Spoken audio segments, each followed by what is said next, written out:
The legend of Simo Häyhä was not forged on a battlefield, but in the vast, silent, and unforgiving forests of Karelia near the Russian border. Here, in the small village of Rautjärvi, life was dictated by the rhythm of the seasons and the harsh realities of survival. From a young age, Simo learned the language of the woods. He didn't just walk through them, he listened to them. The faint snap of a twig 100 meters away spoke of an animal's passing. The subtle shift in a bird's call signaled an intruder. For a boy from a large, poor farming family, hunting wasn't a sport, it was a necessity, putting food on the table. In the profound, snow-muffled quiet of a Finnish winter, where temperatures could plunge to -30 degrees Celsius, he developed a preternatural patience. He could sit motionless for hours in a blind, his breath the only cloud in the crystalline air, waiting for the perfect shot with his first rifle, a bolt-action .22 caliber. His eyes, sharp and observant, learned to track without optics. His hands, steady and strong from farm work, never trembled. The forest taught him camouflage, stealth, and an almost spiritual connection to his environment. He wasn't fighting an enemy, he was becoming a part of the landscape itself, a skill no military academy could ever teach. By his late teens, he was already a renowned hunter and marksman in his region, winning local competitions with an unassuming, quiet confidence. His reputation was one of humble reliability, not fame. He was simply Simo from Rautjärvi, a man whose character was as solid and unpretentious as the granite bedrock of his homeland. This quiet, isolated life of hunting, logging, and farming was the perfect, if unlikely, forge for a soldier. When he entered mandatory Finnish military service in 1925, his skills were immediately apparent to his instructors. He excelled in marksmanship, but more importantly, he demonstrated a sniper's mind. Incredible discipline, situational awareness, and a calm, analytical temperament under pressure. After completing his service, he returned to his farm, a reservist in the Civil Guard, continuing his peaceful existence. The years passed with the steady certainty of the seasons. Yet the geopolitical storm clouds were gathering. Just across the border, the Soviet Union. The legend of Simo Häyhä was not forged on a battlefield, but in the vast, silent, and unforgiving forests of Karelia near the Russian border.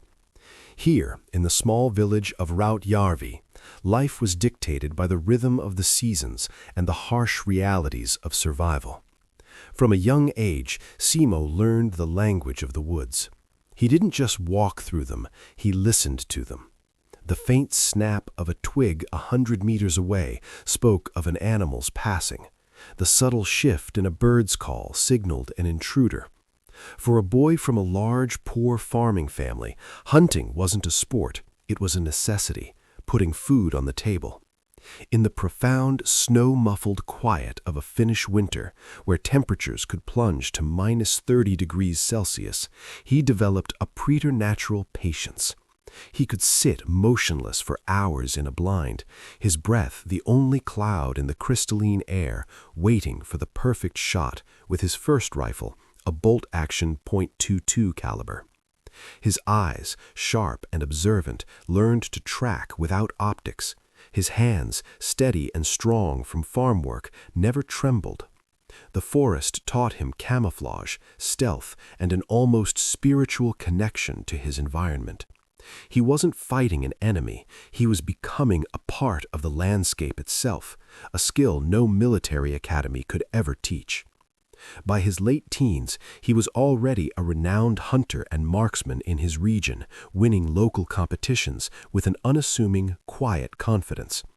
His reputation was one of humble reliability, not fame. He was simply Simo from Rautjärvi, a man whose character was as solid and unpretentious as the granite bedrock of his homeland. This quiet, isolated life of hunting, logging, and farming was the perfect, if unlikely, forge for a soldier. When he entered mandatory Finnish military service in 1925, his skills were immediately apparent to his instructors. He excelled in marksmanship, but more importantly, he demonstrated a sniper's mind, incredible discipline, situational awareness, and a calm, analytical temperament under pressure. After completing his service, he returned to his farm, a reservist in the Civil Guard, continuing his peaceful existence. The years passed with the steady certainty of the seasons. Yet the geopolitical storm clouds were gathering. Just across the border, the Soviet Union under Stalin viewed independent Finland with suspicion and strategic desire. Simo, now in his mid-30s, watched the news with growing concern but continued his work, maintaining his rifle and his skills almost out of habit.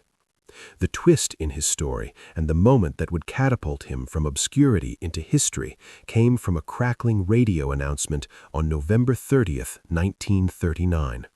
The Soviet Union had launched a massive, unprovoked invasion. The Winter War had begun. For Simo Häyhä, the call to defend his homeland was not an abstract patriotic duty, it was a direct threat to the forests, lakes, and quiet way of life that had molded him.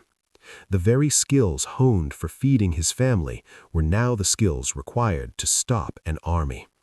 He reported for duty without fanfare, carrying his own personal Mosin Nagant M28 rifle, a weapon he knew intimately. The unassuming farmer from Rautjärvi was about to step onto the world stage, and the frozen forests that had been his sanctuary were about to become the stage for one of the most astonishing solo performances in the history of warfare. The morning of November 30th, 1939, dawned not with silence, but with a thunderous, earth-shattering roar that ripped across the Karelian Isthmus.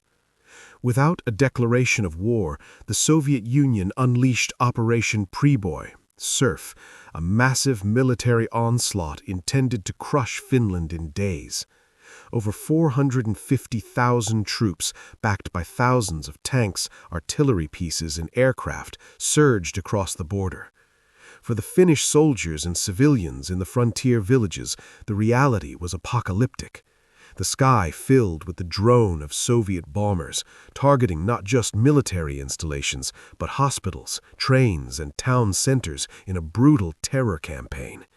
The ground trembled under the tread of advancing T-26 and BT-5 tanks, and the forests, once places of quiet solitude, echoed with the shouts of Red Army commands and the rattle of automatic weapons. Finland, a nation of under 4 million, was suddenly fighting for its very existence against a military superpower that had just partitioned Poland with Nazi Germany. The world watched in horrified expectation of a swift, inevitable Soviet victory. In Helsinki, the government issued a desperate call to arms, mobilizing every able-bodied reservist. For men like Simo Häyhä, the morning of November 30th, 1939, dawned not with silence, but with a thunderous, earth-shattering roar that ripped across the Karelian Isthmus. Without a declaration of war, the Soviet Union unleashed Operation Priboi, Surf, a massive military onslaught intended to crush Finland in days. Over 450,000 troops, backed by thousands of tanks, artillery pieces, and aircraft, surged across the border. For the Finnish soldiers and civilians in the frontier villages, the reality was apocalyptic. The sky filled with the drone of Soviet bombers, targeting not just military installations, but hospitals, trains, and town centers in a brutal terror campaign. The ground trembled under the tread of advancing T-26 and BT-5 tanks, and the forests, once places of quiet solitude, echoed with the shouts of Red Army commands and the rattle of automatic weapons. Finland, a nation of under 4 million, was suddenly fighting for its very existence against a military superpower that had just partitioned Poland with Nazi Germany. The world watched in horrified expectation of a swift, inevitable Soviet victory. In Helsinki, the government issued a desperate call to arms, mobilizing every able-bodied reservist. For men like Simo Häyhä, hearing the news on the radio or receiving the mobilization order was a moment of grim clarity. The abstract threat had become a roaring, fiery reality. The border was not just a line on a map, it was now a burning forest, and the enemy was advancing toward his home. Simo reported to his Civil Guard unit, which was swiftly integrated into the Finnish Army's 6th Company of Infantry Regiment 34, JR 34. The contrast between the two forces could not have been more stark. The Finns were overwhelmingly reservists, clad in mix of old uniforms and civilian winter gear, armed primarily with the trusty Mosin Nagant rifle. They lacked modern anti-tank weapons, had negligible artillery support, and were critically short of ammunition and automatic arms. They faced the Red Army's steamroller, well-equipped, seemingly limitless divisions, buoyed by political commissars and the doctrine of relentless offensive. The Finnish strategy, devised by Commander-in-Chief Carl Gustav Emil Mannerheim, was born of sheer necessity. Use the terrain as a force multiplier. They would not attempt to hold the border outright, but would retreat to the dense, frozen forests and lake networks, channeling the Soviet advances into narrow roads where their armor became vulnerable. There, in the white, silent hell of the Kola forests, that Simo's company commander first noticed the unassuming farmer's otherworldly skill. While other soldiers struggled with the cold and visibility, Simo simply vanished into the landscape. His first confirmed kills were not dramatic ambushes, but patient, clinical removals of Soviet scouts and machine gun teams at distances others deemed impossible, especially without a scope. The reports began to filter up the chain. A soldier in JR 34 was achieving something extraordinary. The legend of the White Death had not yet been born, but its first deadly breaths were taken in the frozen exhales of a sniper who understood that in this new war the greatest weapon was not a cannon, but infinite patience, and the most effective soldier was not the one who made the most noise, but the one who made none at all. Simo Häyhä's war did not begin with a heroic charge, but with a slow, methodical crawl into the frozen embrace of the Kola forest. Assigned to a sniper scout role, he was given a simple, devastating mandate: delay the enemy advance. His toolkit was sparse, born of the farm and forest, not military doctrine. While other snipers relied on telescopic sights, Simo removed his rifle's optics entirely. He knew a lens could fog in the cold, catch the weak winter sun, or ice over. He trusted only his own eyes, sharpened by a lifetime of spotting distant movement against the complex tapestry of the woods. His first position was not a trench, but a nest. He would pack snow into a firm wall, pour water over it to create a seamless, glittering shield of ice that was nearly invisible and deflected the wind. He would lie for hours in a carefully prepared hollow, dressed head to toe in white, his face smeared with wax to prevent skin from sticking to the frozen rifle stock. He breathed through a small hole cupped in his hand, lest his exhale form a betraying cloud. When a Soviet patrol, bold and noisy in their belief of numerical superiority, ventured down a forest road or skied across a frozen lake, Simo would wait. He waited for the perfect shot, the officer giving orders, the machine gunner setting up his weapon, the radio man. The crack of his Mosin Nagant was startlingly loud in the silence, but by the time the echo died, the target had already fallen. There was no second shot from the same position. Before the enemy could pinpoint the source of the fire, Simo had already vanished, silently backtracking through his own tracks or sliding into a pre-prepared secondary nest 50 meters away. To the bewildered Soviets, the attack seemed to come from the forest itself. The first day, his confirmed kills were 5, then 10. The numbers, reported with stunned disbelief by his comrades, began to climb with a terrifying mechanical consistency. His tactics revolutionized close-range sniper warfare on the Finnish front. He wasn't just shooting, he was orchestrating a symphony of terror. He understood that a single, precise kill could paralyze an entire platoon.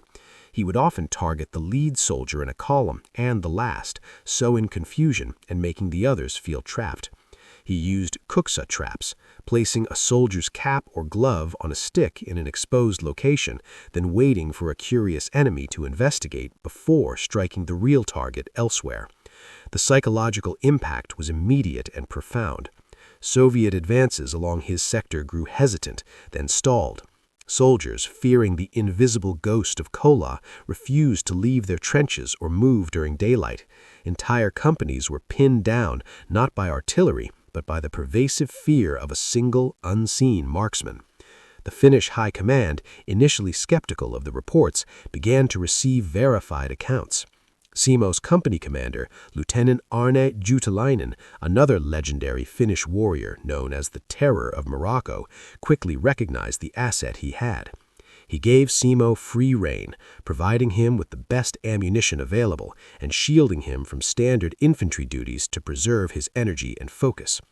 But the true measure of his effectiveness came from the enemy's response.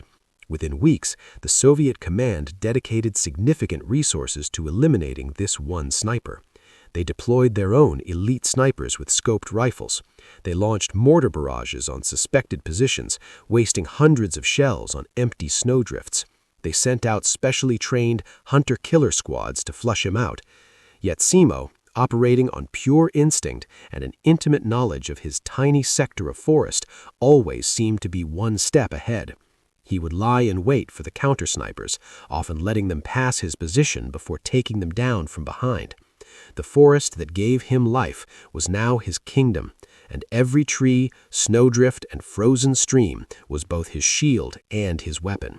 The quiet farmer had become the most feared man on the Kola front, not through brute force, but through an almost supernatural application of patience, terrain, and ice-cold precision. And as the Soviet death toll attributed to him quietly passed 100, the legend of the White Death was no longer a rumor among Finnish troops. It had become a concrete, terrifying order of battle for the Red Army.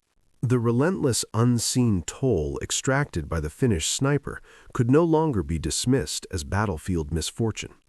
By late December 1939, Soviet commanders on the Kola front were confronting a grim operational anomaly. Entire platoons were reporting being pinned down by invisible fire. Patrols vanished.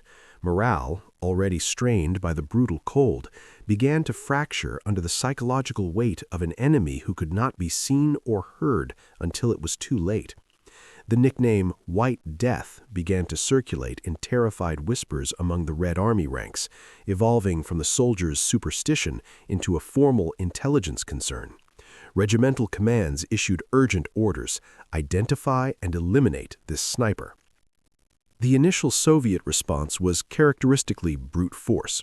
Suspected sniper positions were subjected to punishing area saturation bombardments by mortars and howitzers. Forests where a single shot had originated were razed by hundreds of artillery shells, turning serene groves of pine into fields of splintered stumps and cratered ice. Yet, when patrols cautiously advanced through the destruction, they found nothing. No body, no equipment, just silence. Simo had long since perfected his art of timely displacement. He calculated the Soviet reaction time to the minute, knowing he had a narrow window to retreat to one of dozens of pre-scouted fallback positions before the sky fell. The bombardments, while terrifying, taught him valuable lessons about sound and concealment. He learned to distinguish the specific report of a mortar tube being fired, giving him those precious extra seconds to slip away. When artillery failed, the Soviets deployed a more precise instrument, their own elite snipers. Equipped with scoped Mosin Nagant 9130 rifles and often wearing specialized camouflage, these marksmen were tasked with hunting the hunter. They would occupy high ground, scan the white landscape for hours through their optics, and set elaborate counter-ambushes. For Simo, this presented a new and fascinating challenge. He now had to wage a silent, intimate duel within the larger war. He turned their technological advantage against them.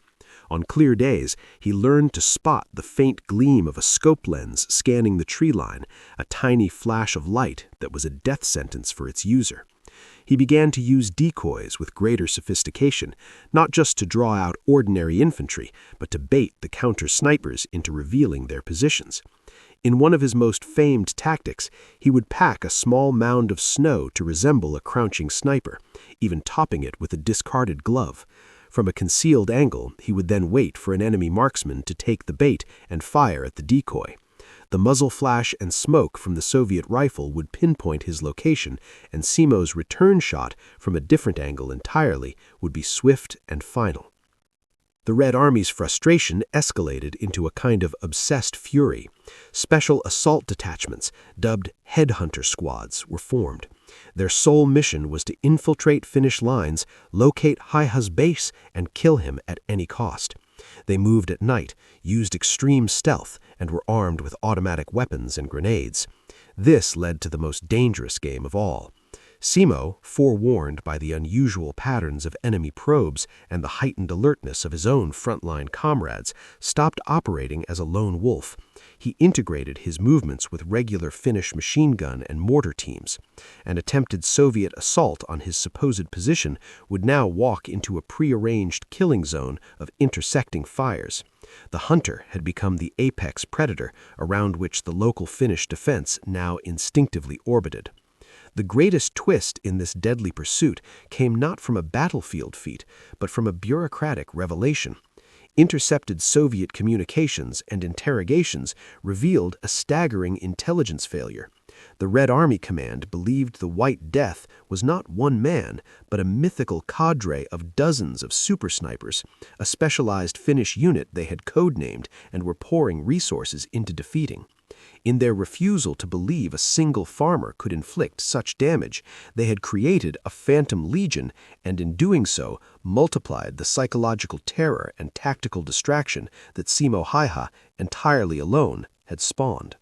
January 1940 on the Kola front was a realm of pure, silent lethality.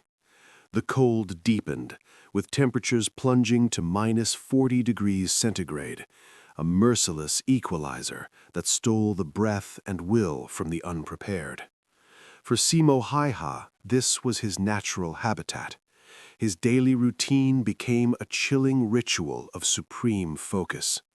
Before dawn, he would be in position, having moved silently from his bunker through trenches or along hidden forest paths. His equipment was minimal and perfected. His iron-sighted M/28-30 Mosin Nagant, a few spare 20-round cartridge boards, a flask of water that would slowly freeze, and a piece of bread or dried meat. He would construct his firing nest with the care of a sculptor, molding the snow to perfectly fit his body, creating a low, angled firing port that left only the tip of his rifle barrel exposed. He stuffed his mittens with dry hay for insulation and kept spare rifle bolts in his armpits to prevent their mechanisms from seizing. The world within his 500-meter field of fire became a deadly frozen diorama. He observed the Soviet lines not as men, but as patterns of movement, vulnerabilities in camouflage, and the faintest signs of life in the white expanse. A careless soldier lighting a cigarette behind a thin snow wall, the rhythmic puff of steam from a field kitchen pipe, the silhouette of an observer in a bunker's firing slit. Each was a signal. His shooting was methodical and economical. One shot, one confirmed kill. He kept a meticulous, understated mental tally, not out of pride, but as a soldier's log. The psychological effect was exponential. The Soviet advance in his sector ground to a complete halt. The fear was so palpable that the Red Army soldiers coined a grim new term for venturing into no man's land, going to visit the White Death.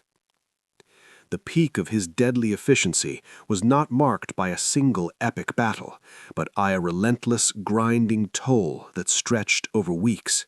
There were days where his confirmed count would rise by 20 or 25, a staggering number for any sniper in history. Finnish forward observers and listening posts began reporting a bizarre phenomenon. Entire Soviet companies would refuse orders to advance, their officers powerless against the collective terror of the invisible marksman. To encourage movement, Soviet political commissars would sometimes force penal battalions or inexperienced troops to march in plain view, hoping to draw his fire and reveal his position for counter-battery fire. Simo, understanding the trap, would often hold his fire, letting the nervous column pass, only to strike later at the support units or commanders following behind. His greatest ally was the enemy's imagination. The legend had grown so powerful that any Finnish shot from any part of the line was often attributed to him, multiplying his perceived presence. The twist in this period of supreme lethality came not from a tactical error, but from the physical toll on Simo himself. The constant, hyper-focused squinting in the blinding snow, combined with the relentless concussive shock of his own rifle firing in confined snow holes, began to cause permanent damage. He started experiencing severe headaches and bouts of blurred vision. Furthermore, the Soviet High Command, now convinced they were facing a ghostly legion of elite snipers, authorized a terrifying new weapon for the hunter-kill teams: explosive and incendiary ammunition designed to destroy cover and cause horrific wounds.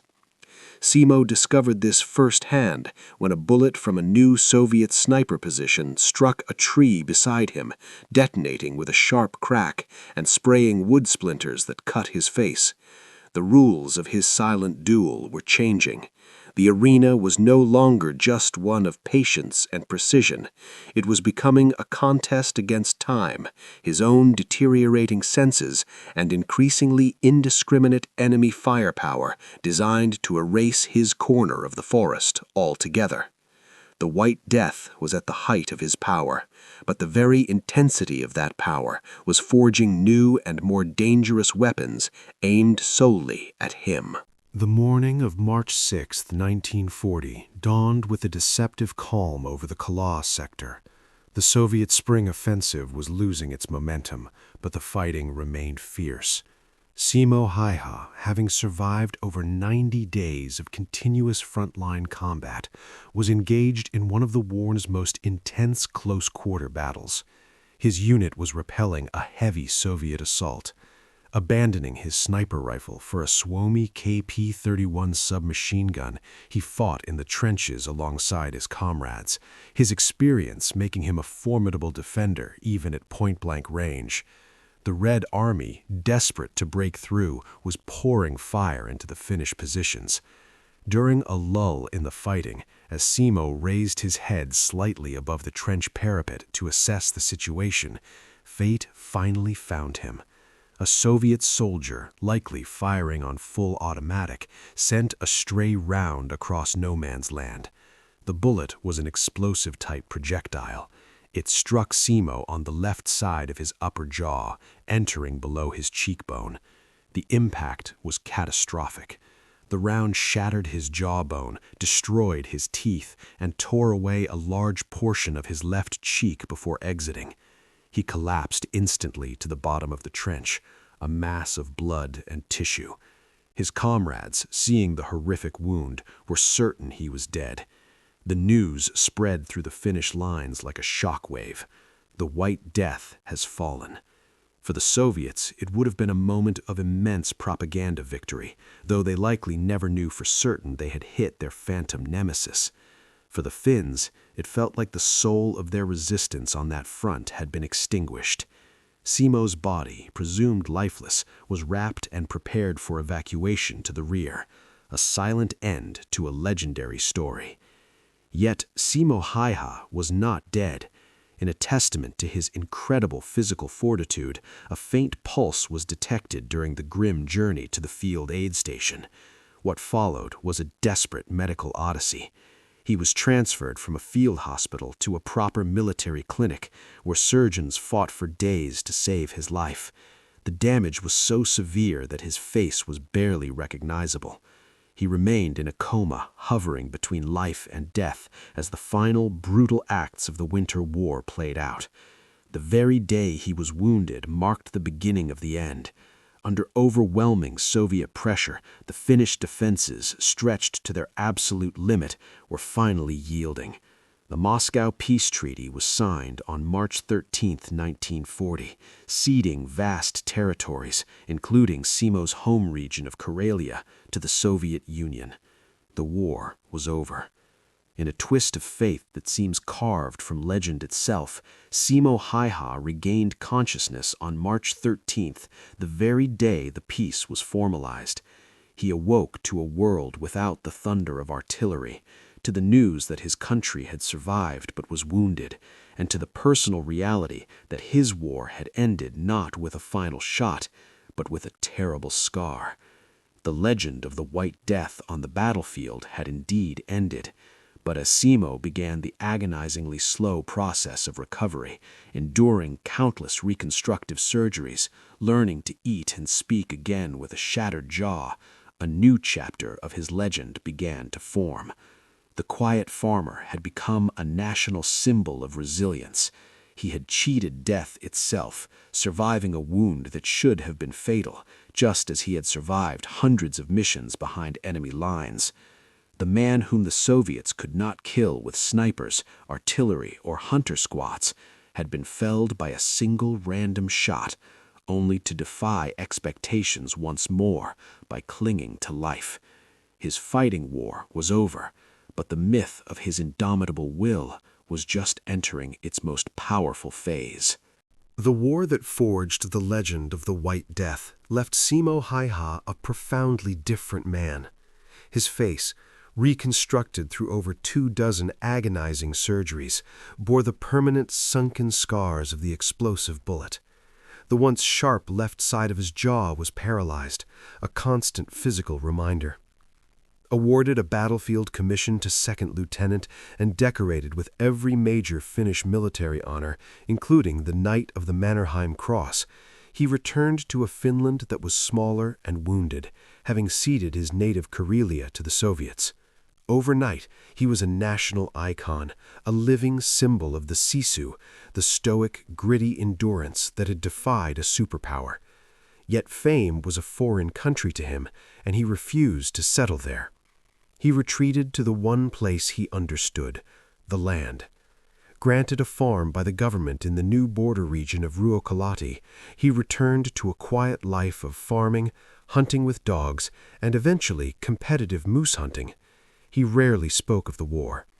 When pressed by journalists or historians about his confirmed sniper tally, a number that remains a subject of historical debate but is officially recognized at 505, he would dismiss it with a wave of his disfigured hand. "I did what I was told, as well as I could," he would say, attributing his survival to good training and luck. He never used the nickname White Death, preferring his given name or his military rank. The extraordinary had become to him a duty performed in extraordinary times, and now it was over. In a twist that confounded the mythmakers, the most lethal sniper in modern history found his greatest peace not in the adrenaline of the hunt, but in the simple cyclical rhythms of rural life, raising animals and walking in the woods he loved, a man more at ease with the silence of nature than the noise of his own legend. Simo Häyhä's legacy transcends the staggering numbers. He became and remains the archetype of the sniper, patient, lethal, and one with his environment. His tactics are still studied in military academies worldwide. Yet in Finland, his deeper legacy is one of modesty and resilience. He lived through the Continuation War, 1941-44, in a training role, never returning to frontline sniping. He never married, lived simply, and in his later years, his small cabin became a pilgrimage site for historians and military enthusiasts, whom he would often greet with quiet hospitality, sharing coffee, but rarely war stories. He passed away in a veterans' nursing home in 2002 at the age of 96. The true power of his story lies in its profound duality. He was both the White Death, an instrument of war who mastered the art of killing with chilling efficiency, and Simo Häyhä, the humble farmer who wanted nothing more than to be left in peace. This duality forces us to confront the complex nature of heroism in total war. His legacy is not a celebration of killing, but a somber testament to the fact that when the survival of a nation rests on the shoulders of its citizens, even the quietest man from the deepest forest can rise to become a decisive force. He proved that will, skill, and an intimate knowledge of home can defy seemingly insurmountable odds.